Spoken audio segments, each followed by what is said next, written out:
Welcome back to this episode of Cooking at Home during a global pandemic. I am bringing you part 2 of the 3-part episode of sourdough. I trust that all of you have been feeding your sourdough starter for the last week. Now it's time to start the process of being able to make bread. So once you have your starter, you should be able to make bread every day for as long as you choose to. Just keep feeding that starter after you use it. Use some starter, feed it some more. If you don't use it, feed it again. Anyway, all right? So in this episode, or this part 2 of the sourdough episode, let's talk about leavening. A leaven, also called a leavening agent or raising agent, is any one of a number of substances used in doughs and batters that cause a foaming action or gas bubbles that lighten and soften the mixture. Leavening agents can be biological or synthetic chemical compounds. The gas produced is often carbon dioxide or occasionally hydrogen. When a dough or batter is mixed, the starch and the flour and water in the dough form a matrix, often supported further by proteins like gluten or polysaccharides.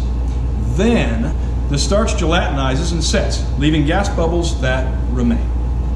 Biological leavening agents producing carbon dioxide include baker's yeast, unpasteurized beer, ginger beer, kefir, or in our particular case, sourdough starter.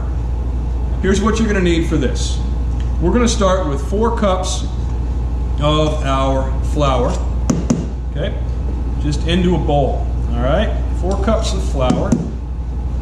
1, 2, 3, and 4, all right? We're going to take also 2 cups of room temperature or just above slightly warm water. 2 cups of water into the bowl, okay?